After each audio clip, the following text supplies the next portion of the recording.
Mississippi, goddamn, it's our last tune. We had some requests for it.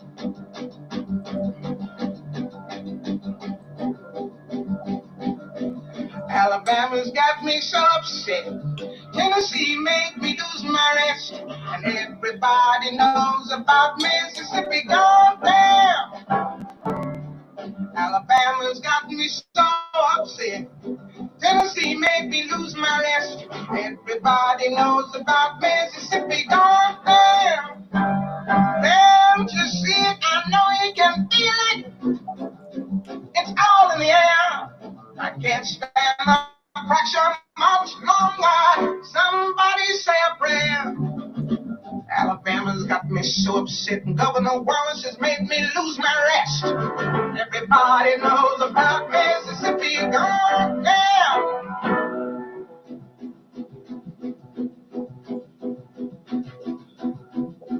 Hound dogs on my trail, school children sitting in jail. Black cat crossed my path. I think every day is gonna be my last. Lord have mercy on the land of mine. We all gonna get it in due time. I don't belong here, I don't belong there. I've even stopped believing in prayer. Don't tell me, I'll tell you. Me and my people just about do. I've been there, so I know they keep on saying, go slow. That's just the trouble. Too slow. Washing the windows. Too slow. Picking the cotton. Too slow. Just plain rotten. Too slow. Too damn lazy. Too slow. I think it's crazy. Too slow. Where am I going? What am I doing? I don't know. Just try to do my very best. Stand up and count on. Hi, welcome to Tina Spirit with Tina Thompson and Josef. How you doing, Mrs. Tina? I am doing fine. I am doing splendid, but inside of me is a complete rage as usual. And you know why. Yes. I saw the striking image of the burning building in Minneapolis, and of course that was Nina Simone singing Mississippi Goddamn, and this week has been a very tumultuous one, very challenging and very hurtful in a lot of ways. I can't believe the images that we're seeing on TV across this nation. People are outraged, they're angry, they're hurt, and this is all happening during the pandemic, which is even just more just out of this world. It's just very crazy. We're all hurting, and we're all just trying to be loved and survive in this world, and we want justice. So what are your thoughts? Well, as we wait for our viewers, well, we don't wait. We are here. Beauty in the Spirit, we are here. Thank you for joining us. I'm watching our YouTube suppliers and our clients. And when I say suppliers, I mean the people who give us love, energy, inspiration, and support. So all of our YouTube fans and friends and suppliers of love, we welcome you. Come on up. I see them coming up, Mr. Joseph, and I'm ecstatic. Yes. But more so, what we were discussing in our beginning segment is the whole situation with George Floyd and how we are outraged by not only one situation, there has been several injustices that have occurred over a lot of decades in a course of time in history. And what it's doing to our situation as a world situation is that it's creating more, like you said, it's creating more dissection and more disunity in our world at a time when we are really stressed. Like we really are going through a lot. Just alone, all these people coming outside with social distancing and putting, I'm just thinking about how many people are risking their lives, Mr. Woodson, how they're out there with masks, some of them. But predominantly, a lot of them are not putting on masks and they're pushing the police and the police is pushing them. It is mass hysteria. It is mass hysteria. And I'm just as outraged. Like Nina Simone says, Mississippi, you know what? Yeah. You know, I saw there's a man that's in charge of an organization in Minneapolis called Push for Peace. And he was saying that a lot of the protesting has been peaceful, but then there have been outsiders that are coming in to help fuel the flames of the emotional hurt. And I think we just have to be very careful when we're in a situation where we feel hurt, where we feel pain, that we do not allow other individuals to come in to like push us to do things that are destructive to our community and to our livelihoods in the end. Because like you said, a lot of people are not wearing the masks. So that's another thing, is the Black and brown people that are dying from this COVID-19, and they're out there protesting, but not practicing social distancing as well. And then their community is also being burnt down. So it's really sad, because once the cameras leave, once the reporters leave, once, you know, the outsiders leave, what are we left with? Absolutely. Well, I can answer that question, and I have several different inputs today. As you know, Mother is always covering a story. Yes. And you know why I have to do these things, right? Mm-hmm. Because as an artist, we have the civic duty to report through our art form, through our music, our dance, our performing arts, and our history. That is why I'm not skipping subjects, but it's so relevant to what's happening. Do you know that Arthur Mitchell, Alvin Ailey, Josephine Baker, all of these people during these times of racial injustices and segregation and civil rights movement, with Alvin Ailey and Arthur Mitchell starting his program in the church, during the civil rights movement, when Martin Luther King was killed, all of these artists of great historic legacy, they were existing during the type of times that we're existing in.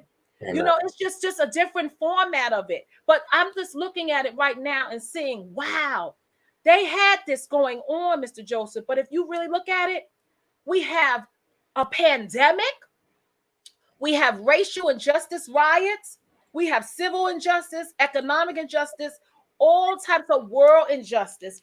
And we have never been in a situation where so many things are hitting us at one time like this. So I really think that our youth, and what I've been looking at in the pictures and just in the footage, and I'm going to let you go, and we have a special guest today, as usual. But looking at the footage of what I'm seeing, and I'm going to do more research, is that I see a lot of our youth pushing themselves, taking their shirts off in rage, and people who are just, I could see it, you know, with the eye. There's students, there's activists, there's artists, there's people out there. But one thing I'm not seeing is people of a certain age group. And what I'm saying to you is that I believe, like Martin Luther King, there's a certain group of us that are using the mind and the will and the justice system through our patience and tolerance to fight. But our youth, I think it's coming to such a robust rage, because our youth have been told the stories of what we've endured and what we've been seeing over and over again. So sometimes we see the behavior just erratic, or to an extent that you're like, wow, why are you burning down buildings and stores that you're going to eventually need later? But if you look at it, that's what we want the opinions of some of our viewers. Is it a way that some people just have had enough? It's just their reaction, you know? So with that being said, what are your thoughts on that? I totally agree with you in the sense that they have not been heard. They feel invisible. They feel like they have not been treated fairly. And, you know, sometimes as a child, we mature as adults, hopefully. But as a child, sometimes you react in ways that you would not react in that way as an adult. And I feel like you sometimes just let your emotions take control. And I think as adults, we try to take a pause, think about what we're saying, think about what we're doing first, and how it's going to affect the total picture of something before we act. And I just want to say, this also reminds me of an African proverb that I came across called, the quotation is this: "The child who is not embraced by the village will burn it down to feel its warmth." So I feel like that's what you're seeing happening right now. These young people have not been respected, have not been appreciated, have not been treated fairly. And this is their way to get the attention. And they've gotten everyone's attention. So that's very obvious. I just worry about the community once all this is done. If you don't have a Target, if you don't have a local grocery store, if you don't have an AutoZone, where are you going to go? And we're in the Absolutely. middle of a pandemic at that. So it's just very, Absolutely. So there will be repercussions for what we are doing for justice and what we are while we are outraged, but there are people who will need those stores. They will need that produce. And the people who are stealing, I will get our ideas and opinions on that in a few seconds. I will address that. And before I address the people who are looting and different views of what just different views from our audience and people that are coming up here, I will read their comments as we go through this segment on our podcast. But I will start with our introduction of our most important guest today. His name is Eugene Butler, okay. and we would like to welcome him. Yay! Yes, welcome. Hey, Welcome. hey, how you guys doing today? Hello, Mr. Butler. Let me start off by introducing you, letting them know that Eugene Butler, he is an award-winning director of photography and an editor. He's a 48-hour film festival from Kingdom World a recipient and a Film Festival 2009 recipient for short film for me. And he also has an Associate of Arts in Video Production. Welcome, Eugene. Hey, thanks for having me on. Thank you. You are more than welcome. So, would Yeah. you please express some of the things that you are feeling during this time of the pandemic and civil rights movements? Well, it's I've really been trying not to get too emotionally involved in it because it feels like it's constantly being hit at. I feel like I'm constantly being hit at with all these images. So I really been trying to really get to the root of what's going on because there's a lot going on in the country right now. Right now we're in the middle of a presidential election. Then we have Congress is up and the Senate is up for election right now. Some state and local government stuff. Because like even today in Georgia, I actually went through all this pandemic. I say, I'm just gonna go ahead and go vote. I'm gonna go in person and vote because early voting it started. And there's a lot of stuff that's going on. They got ballot questions that are out there. So people, even through all of this, we still have to exercise our rights that we do have. Voting is one of them. And I say to people, if it's safe enough for you to go out there, go ahead and still go and vote. Don't let them steal this election because there's a lot going on. You have Donald Trump who's running against, Joe Biden, and there's a lot of controversy as to who's the best candidate for that. And I have my likes and who I like and who I don't like, but I'm also learning now, and this and all of this is we have to start learning how to listen to what's being said and not get it all embodying who the messenger is. Because you have one guy that we don't like, but if you listen to him, he's telling you what's going on. And all this craziness, you have to learn to decode what these politicians are saying. Because you have one group of politicians that are fighting for the republic, and you have another group that's fighting the sinners into tyranny. And I know people think I'm sounding like a conspiracy theorist, but I've learned to open up my ears, especially ever since that government shutdown happened. That's what changed my whole philosophy and how I feel about the president. Because the president told the country, I don't want to shut the country down. Out when he opened it in front of the media, he said to them, the Democrats, let's talk. The cameras are here, but they went ahead and said to him, we can't talk about that right now. Let's go behind the scenes and do this. He's like, hey, you do everything out in the open. Why can't you talk to me now about it? And ever since that day happened, I was like, you know what? I looked at him very differently since. Because whether you like him or not, the guy's doing everything he said he was going to do, whether you agree with it or not. And a lot of the policies haven't hurt America as bad as people thought they have. Now, I'm not going to sit up here and say that I'm a staunch Republican or anything.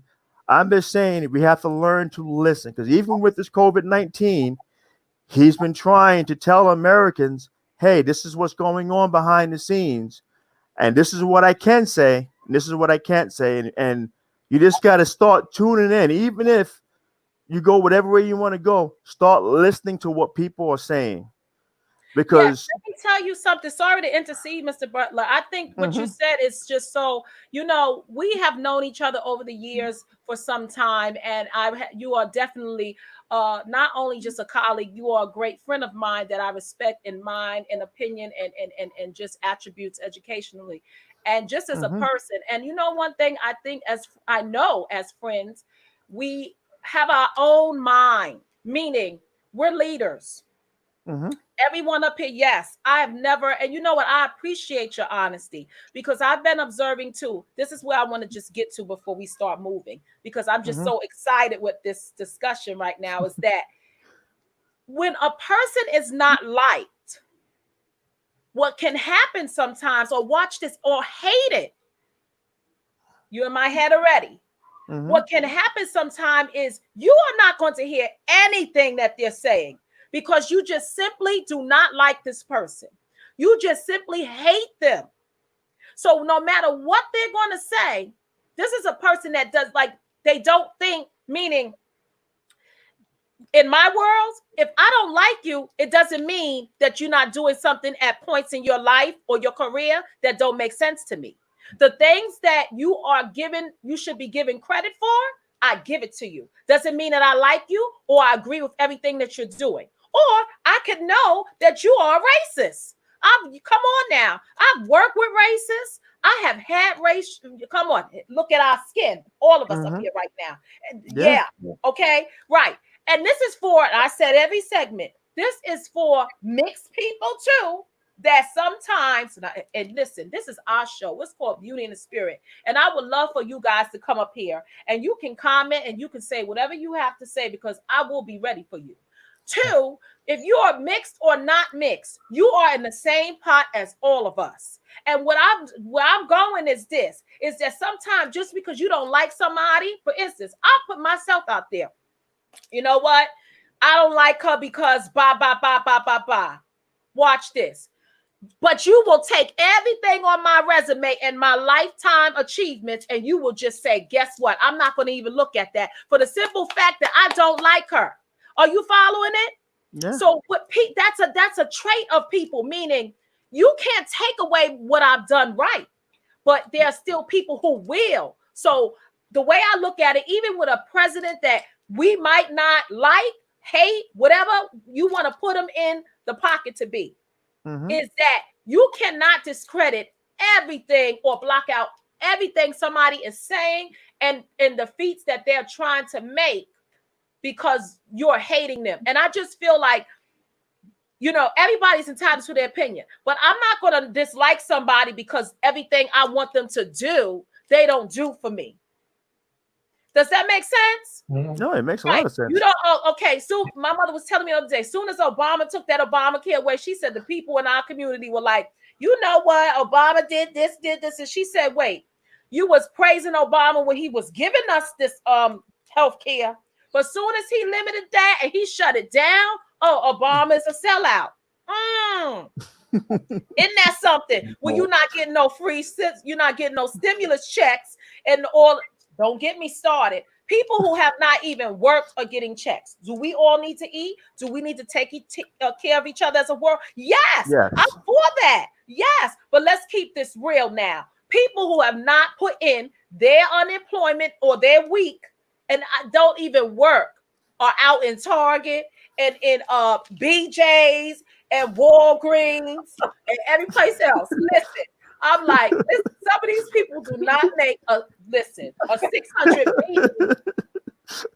They are living, okay? They are living. And I'm not for stopping anybody. I'm not a hater who's stopping somebody for getting their life. But you get where I'm coming from, is that we don't call our people out on a lot of things that we need to fix. And this is outside of, we're going to get back on the George Floyd situation, and we're going to cover that just a little bit more so we don't keep our show in this, like you said, you made a point. I have to emotionally, to get away from this, because a lot is going on right now, Eugene. And like my mind is like, it's like it's over flooded with, like you said, emotions. Right. And sometimes you have to, what people's coping mechanisms are, they detach sometimes in order for them to say, I just need to, I need to get away Hmm. from all of this news for a second, Yeah, so that's how I because feel. yeah, and we also got to stop allowing them to make us be fearful, because this COVID-19 is driving me crazy. It is, because I feel like, yeah, it's a bad thing, but I don't think it's as bad where we have to go through these great measures. Because I think the main message with the COVID-19 is we got to be clean. That's the main message they were coming out with from day one. And I'm treating this like I would the flu or anything else, because I know I can fight this thing. Why? How? Keep your immune system strong. Stay clean. Don't have people sneezing and coughing in front of you. And if you do those things, you'll be all right. So I have a Now, question. I'm not gonna be wearing no mask in a car driving. I need my oxygen. You know, if I'm in a store and there's a lot of people, I'm not gonna be in a crowd of a lot of people. I'd rather breathe more than have a mask on if I don't have the right mask, because a lot of the masks they have out there don't help you do anything. It actually, you know, makes the situation worse because of the moisture that you have inside your cloth. And then people sneeze, and that makes it even easier for you to get the disease. Yes, But Mr. Wood. Yes, yeah, So do you think absolutely. that people should not wear masks? Because as you know, Miss Tina and I are in New York City, and I believe you're in Georgia. And I know that mhm. Georgia has reopened businesses. What are your thoughts about reopening up the economy, people wearing masks, all of that? Because, as you know, we were here in the epicenter, and they're telling everyone to wear masks, and it's mandated for us to wear masks for businesses opening up. Well, you got to look at it this way. There's a battle going on with all this COVID-19. It's also about personal rights and the government overreaching. Now, people are saying, hey, the president is not doing enough. Is that, actually the president is doing what he's constitutionally supposed to do. Because the president is not supposed to dictate to the states what they're supposed to do. Now they say, oh, Georgia, they opened up too early, da da da da.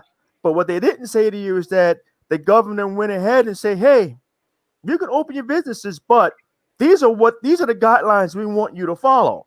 And a lot of them is at least 14 pages of stuff they have to go through. And Sweden is a country where they said, hey, you know what? We're going to let it ride out. You got to look at human beings and how our immune systems are built. To a degree, we have to be around other human beings, and we have to have some sort of how do you say it? We have to feed off of each other, like with our viruses and so forth. Because that's how we build our community immune system. Because we have to be exposed to things to a degree so that our bodies can say, hey, I know this, I can fight this. But if you take that completely away from us, that leaves us open to get sick more. Now, What about the fact that over 100,000 Americans have died? So what do you suggest? That we lift all the Right. quarantine measures and that we all go back out, and then just a couple of more tens of thousands of people die for us to become Absolutely. immune? are tens of thousands of people actually dying, and put those numbers up against the population of the United States. That's a small, minute amount of people that are dying. More people have died of the flu before this pandemic hit, because after COVID-19 happened, they stopped counting the flu. The flu is not even counted in there. All those numbers are coming in together. Florida, they are pretty much following the line of Georgia in a sense. They don't have half as many. They got more people in Florida, but they don't have as many cases as New York does. And New York is almost up there with I think it's Chicago, that they're really locking things down so much, but they also have a lot of high numbers, and then they also have done a lot of manipulation too. I mean, how do you tell the nursing homes to take people who have the coronavirus and they have to take them, and with people who are well, and then you wondering why all these elderly people are dying? Of course they're gonna die if you tell the nursing homes that they got to take people who have COVID-19. And you also got to look at the economics of this. There's money in COVID-19 right now. So yes, you know what, Eugene, when I found out the numbers of a COVID-19, you know how we got the specs and it's all on the internet for us. 13,000 Medicare pays for a COVID-19 case and $39,000 for a ventilator. So basically, a lot of those people were being admitted, and they got 13,000, and maybe the prices changed or the quotas changed, but I'm just paraphrasing. And then they said once they put these people on a ventilator, it was $39,000 that Medicare provides, or that's the payout to the hospital.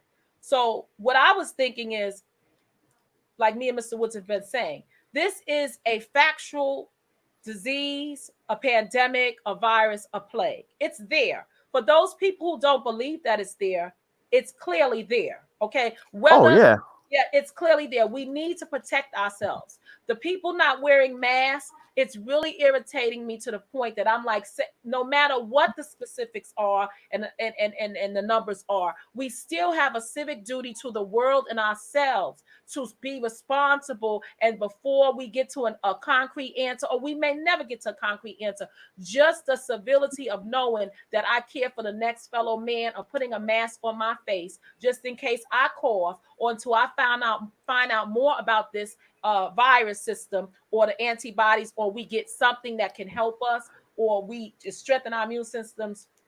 Why can you not put this in your body? Why can't you put a mask on? Why can't you administer some type of safety precautions? I find it selfish. I'm sorry, but I'm not saying that people are walking out without masks. I don't like it. Yeah, the mask thing is a great debate. Some people say, yeah, we should. If you're around a lot of people, yeah, wear it, because this way it protects you and them. Because mainly the way I look at it, the virus is more about you transmitting it to somebody else. You know, making sure you don't have it.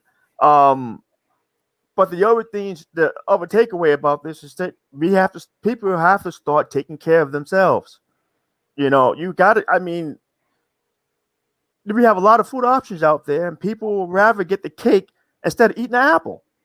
You know. Well, you know what? I want to just touch on Mr. Butler because with this conversation is wonderful, and I'm going to just touch on some of our YouTube suppliers and our YouTube family and our Skin Dance Company YouTube channel family.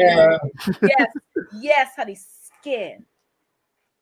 So we're going to get to some of these comments. We have one of our people up here. Her name is Dee, and I see it says she is a registered nurse, and she says those reimbursements don't cover all of the associated costs, though. And then we have a Mr. LP saying that masks are necessary in close proximity to other people. Doctors are encouraged to falsify our autopsies. So again, we have good cops, we have bad cops. We have false autopsies, we have valid autopsies. So this is what we call the yin and the yang in society. And that's where that discernment and that wisdom steps into place. I don't care what you're going through. You have to have the balance. That's why we have the yin and the yang. You have people pandering a little bit back. You have people that are looting and tearing down things that they will eventually need. That's true. The people stealing lamps. This has nothing to do with George Floyd. Stealing lamps from IKEA and Walgreens. I mean, what is it? Target and all these places. That's not helping George. You're not upset about George Floyd stealing a lamp. I'm not buying it, Eugene. I'm not buying it, Joseph. If you're going to say, you're going to say it's an action because our people are mad. It's a rage. Listen, you know how many times I have been enraged? Do you know how many times I have been enraged with an injustice? And I literally was like, listen, I'm going to walk in and she's going to do a spiral and hit the ground. Listen, can I do that? Can I do that? You can, but it's self-control. Exactly. It's my thought, and I'm going to let you guys expound. My thought to this. Me continuing, you're like, how can you compare the two? Well, guess what? You know what I'm trying to say. Is this because you have some people up here, they will watch this and they'll be like, well, how can you pick? You know the deal. I'm a black woman. And I have a black men in my life, and I have black cousins and nieces and nephews. So don't even pull it over here, because I'm very, very, very watchful of them. And I have lost family members to a lot of injustices out there. So listen, I'm going to speak my truth, and so are the people in my life, hopefully. This is where I'm going. My decision, and it's a symbolism, to say, I'm going to keep on, I'm going to hold my head up, and I'm going to do the right thing, and I'm going to continue to exude black excellence, because watch this. I'm getting tired, but guess what? That's going to kill her. It's going to kill her that I'm exuding black excellence, and she still has to see my face. And I'm still here, meaning that me as someone, this is how Martin Luther King was trying to say. This is how it's hard, because that sitting still sometimes, it is frustrating. I get it. You want to go off sometimes, literally, because you're like, this is not right. This has to stop. And I think that we are getting a little bit further. I think that the upheaval of this dramatic catastrophe and is the reason for and the anarchy is the reason for, because we're upset. But a lot of things that we have to do you have to exercise self-control so that we can fight this judicially. And we can move together as a people so we can get closer to reparations. Because I used to have my debate with reparations. But with this now, we need reparations.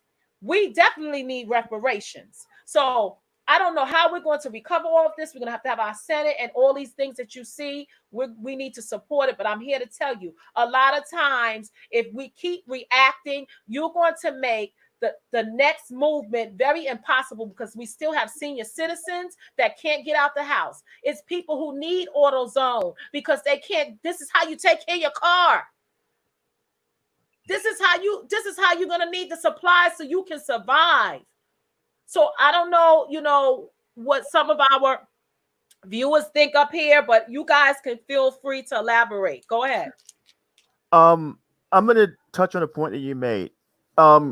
King was a great man because King actually understood what his constitutional right was, and he used that, and that is the right to protest.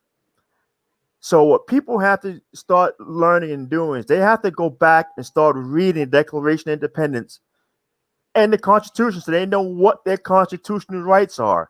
Because a lot of times what's happening in these fights with the police is that people are fighting their trial in the street with the cops when they have to go back to the one fundamental right that we have, and that's the right to remain silent and to find out what. No, I'm saying, but no, let me finish. Okay, because he put his foot on his neck. I know. I'm saying before we get. I know. No, I'm not talking about that. I'm just saying when you're dealing with these police officers, we have to learn now.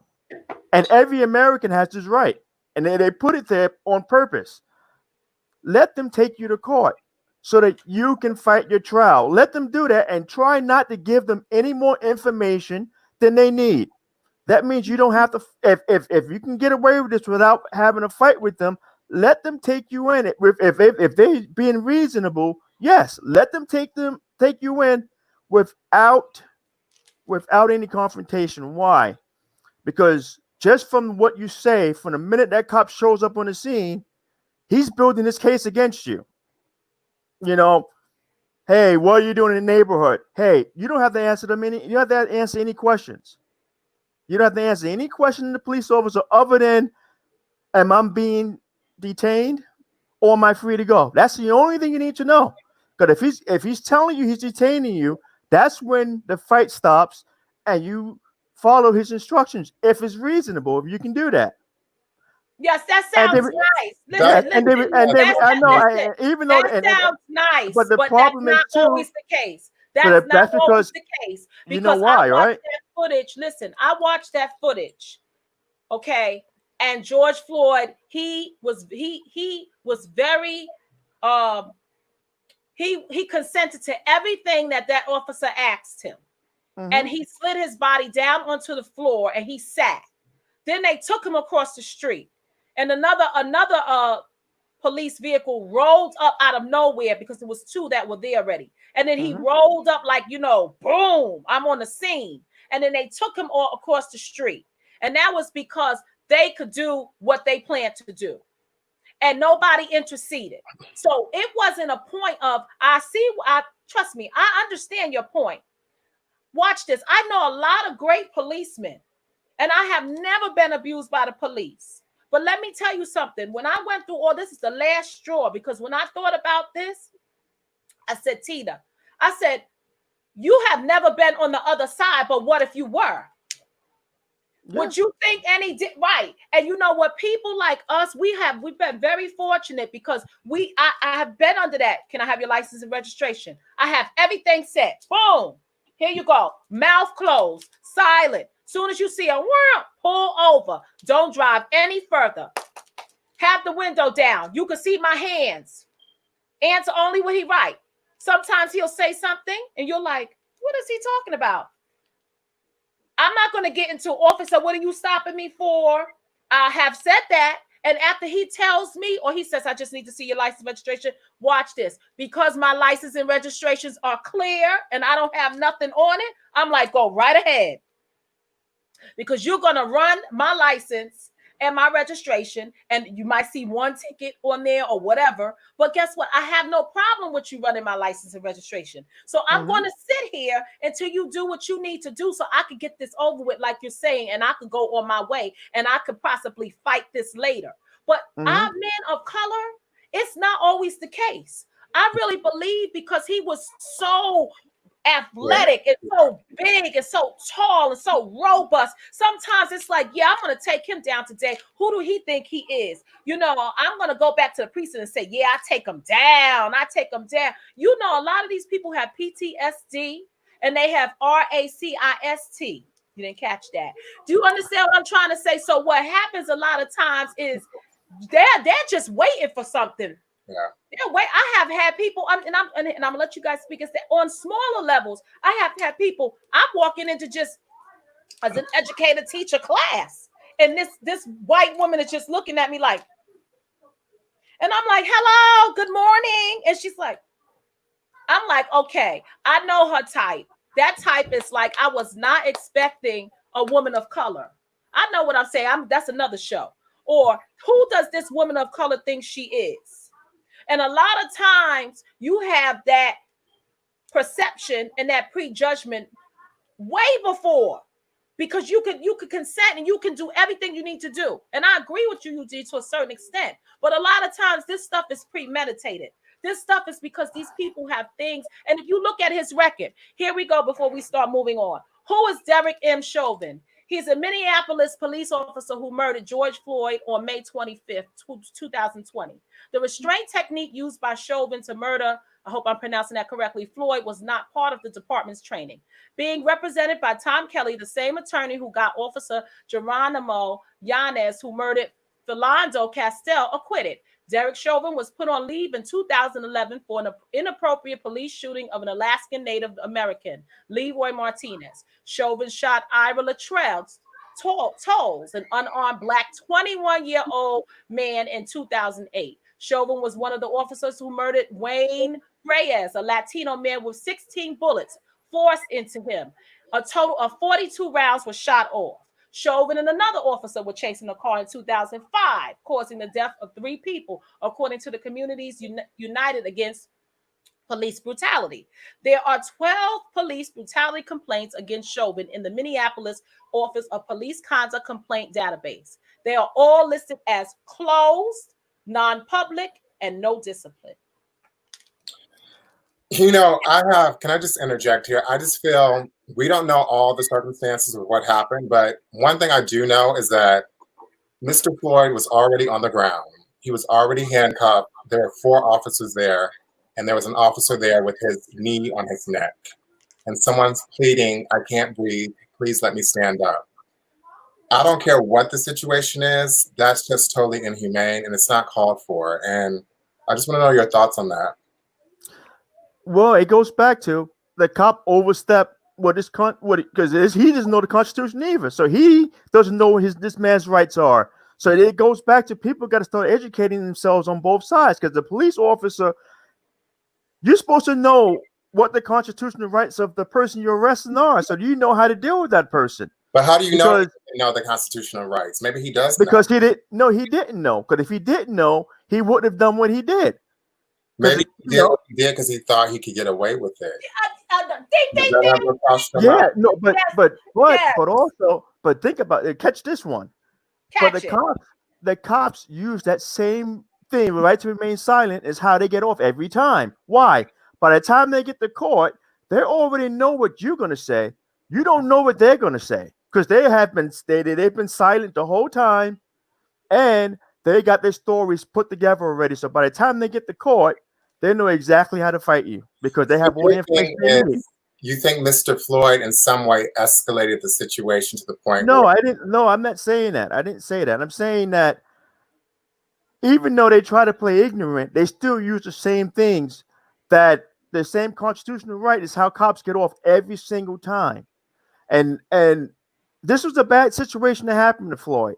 And he was wrong for that. And he deserves everything he gets for it. But we also as the people the people of Minneapolis, really, they have to be very careful now of agitators coming into their city and changing the narrative of what they're feeling. Right. Because basically what you have people who want to peacefully protest, and then you have other outside forces that want to change the narrative on this. Absolutely. This is what people that's what I'm saying. The Republic we're in bad shape right now, because there's a lot of narratives going on right now. And there are people trying to agitate a lot of stuff that's going on is not actually there. Because America, we can move past where we've been. I live in the deep South in Georgia. And the weird part about it is I felt more racism in my own home state of New York State on some levels than I do in Georgia. And they're saying, how can you say that? The South, and there's a lot of racists down there. Yeah, the South has gone through the explosion already. So they know what it's like to go to that big heightened area where everyone hates each other. Where now in New York State, like I take a case in point. Years ago, Tina had a show that when I first left New York, I had brought my son up there. Now in Georgia, he plays with everybody down here. There's no distinction. Took him to Central Park. He was playing by himself. By himself. There's a lot of different people, but he was playing by himself. It wasn't as open as what people claim the South to be. Now, we have to, get past the whole race thing, because right now, from what the footage I'm seeing in Minneapolis, everybody's mad. I don't see just black people looting and then going in and out of the store. I'm seeing everybody.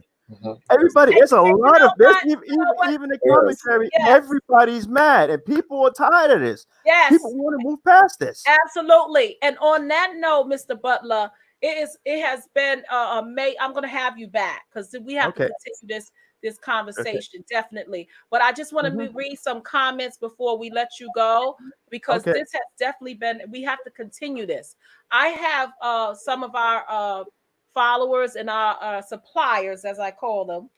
They have some comments here. Someone said, Jay says he knew, he just didn't care. He was abusing his power as a police officer. Agreed. Another Kim says, I agree. White privilege on another level. And to end with the note that I'm going to say, a note according to what you were saying, Mr. Butler, is this.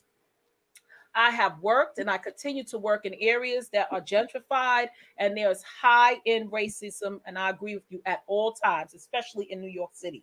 And what happens is, in the South, yes, it came to a boiling point, and like you said, they had their moments, but I believe for me, in the South, what happens is, I call it suffocated racism, meaning that so much has happened that people are going to put the face on, and they're going to watch this, tolerate you.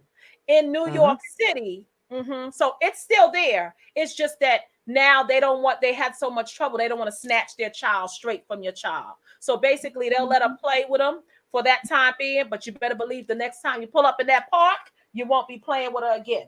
And number two, I won't be going back to that slide with that little black girl. And number two is this. in New York, and me and you and Mr. Joseph know. Oh my goodness, I have had things happen to me on levels that I won't even go into on this show, and we both know.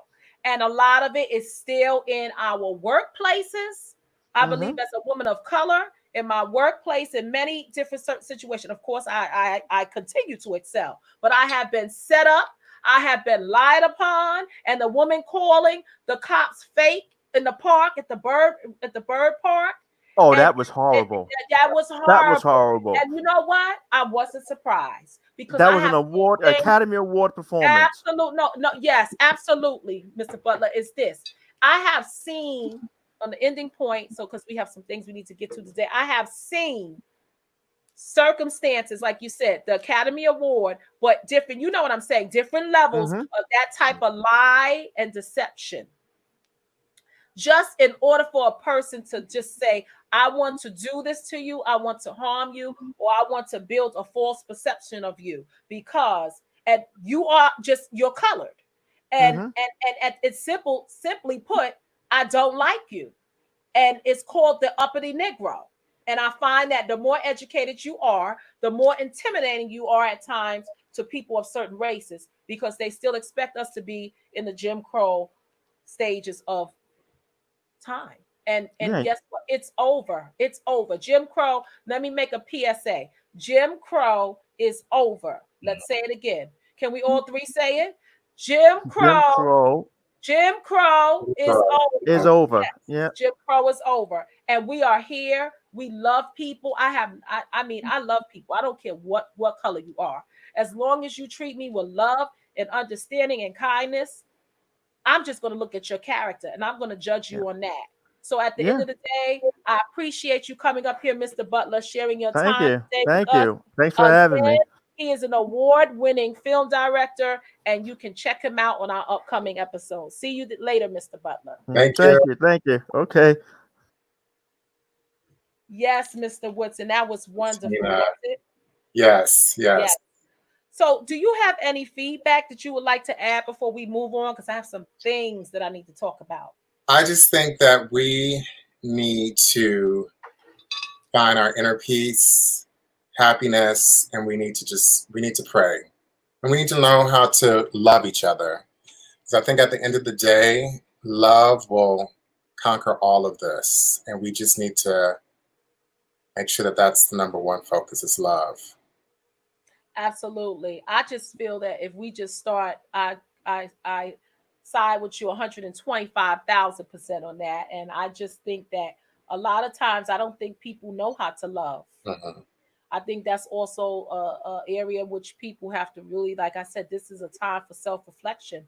And you have to really go inside and say, you know what, I have to learn how to love myself again, or I just have to focus on me right now and the feelings and emotions that I'm going through. And how can I evolve as a person so I can love a person better, or I can be less judgmental of a person before I just go, oh my goodness, they're white or they're black or they're Latino. And I'm just going to make a prejudgment based on that. Yes, So, yes. so with that being said, how was your week? It was good. Other than all this crazy news, it was good. I've been able to, like I said, take care of myself. That's been number one. It's like take care of my mental and physical health. And I look forward to these Fridays because it's upliftment, it's empowerment. And of course, we're going to talk about things that are happening, but we want to also encourage all our viewers out there, have them Absolutely. walk away feeling good and positive about themselves and about the future. So I've just been saying Absolutely. myself. Absolutely. Well, I just wanted to tell you before we got into this. See, I tell you, this, they tell you stress takes away your life. Okay. It takes away the years, honey. That's why you better put some avocado cream on your face after this. Listen. Yes. I wanted to know with this kimono that you have on, which is fabulous, honey. I'm living for it. Well, you know what? You inspired me. It's got some cranes on here. And as you know, Miss Tina, I used to live in Japan. So I love everything that is Japanese culture. By the way, they wear masks on a consistent basis there in Japan. And it's considered to be, if you're sick, you automatically put on a mask before you go to work, or before you interact with other people, because it's just culturally being sensitive and responsible, and just like caring about your fellow human beings. So absolutely. So yeah, so I wore this in honor of you. I know that you love kimonos, and so I said, I do. And I love your necklace. You're giving me like a Frozen theme today. Like I see like a snowflake and just like ice. I love it. Yes. You know, I can't wait to be back in the studio with you again, Yes. so we can create. But we're still creating right here. Yes. We have, who is this? Yes, it does, honey. I agree. Some of our viewers are saying it stresses you. Yes, I said I'm too blessed to be stressed, and it's a hot mess. Okay, so I could care less. She's working. So anyway, our viewership has increased, Mr. Woodson. I'm so elated. We have support coming. We have upcoming guests. We have a lot of topics of discussion. We have a lot of things that we need to talk about in the performing arts. We have an upcoming Josephine's Cotton Live virtual performance coming up June 20th. I'm elated. I can't wait. And I hope that all of you tell your friends and all the fans that you think we should have to follow us on our YouTube Skin Dance Company's channel for Beauty in the Spirit. So that being said, I'm going to give you my regimen this week. As I use it sometimes. So I'm going to wait for you to ask me your famous question every week, Mr. Woodson. So what's your beauty regimen for this week, Miss Tina? What have you been using to stay so lovely? Listen, I have been using, I love Borghese products. Yes. It's a facial cleanser. Yes. And I saved this because my Borghese products I'm very stingy with because they're not cheap. So what I do is I use it very, maybe every 2 months or maybe sometimes 2.5 months. And I use it and I put it into a lather, and then I'll do a facial scrub, and that really helps me. But I noticed one thing, due to the weather changing a lot, I definitely have to hydrate more. So with the cleansing, I have been doing a lot more hydration.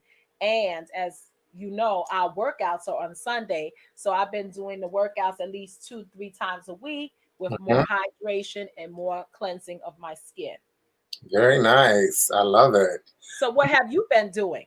Well, I just ordered something called May Love, and it's an antioxidant serum. I don't know if you guys can see this. Oh, that's fabulous. Yes, the glow, honey, the glow. It's the glow maker. But I use it in the morning and the night after I cleanse my face, and I put it on. And I feel like it's been working. I saw it online. I was like, let me try this, and I like the effects so far. So I'm going to continue. Well, let me tell you, the kimono, the face, the beard, all of it, honey. The quarantine beard, it's all of that. But tens across the board. Yes, tens across the board. Yes. So anyway, we have much more to give them. So this is going to conclude our segment of Beauty in the Spirit for the day. But, I just want to let you know before we go, I have this that I wanted to read from Dwayne "The Rock" Johnson. He put on his Instagram and his Facebook account a very, very beautiful statement that I found was just a summation of everything that I wanted to say and what other people people I know are feeling as well.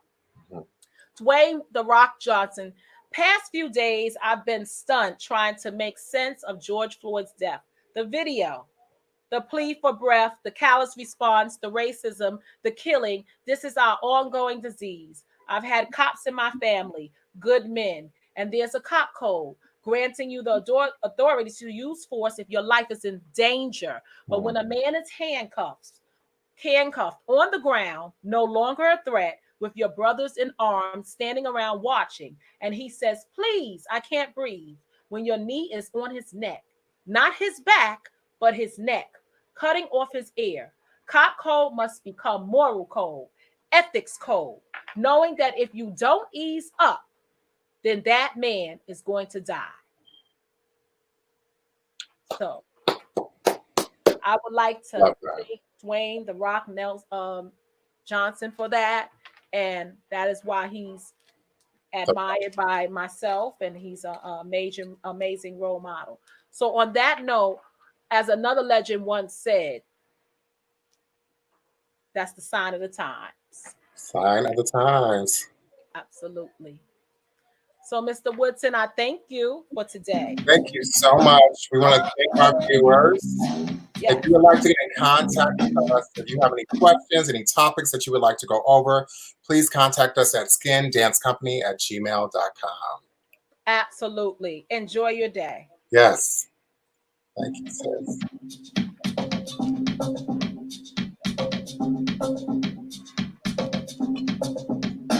Oh, yeah.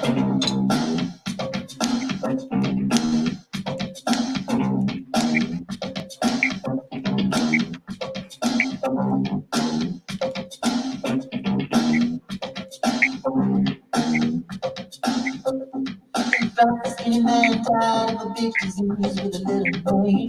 By chance, his girlfriend came across a needle and she did the same. At home, there are 17-year-old boys and their idea of fun is being in a gang called the Disciples, high on crack until the machine runs.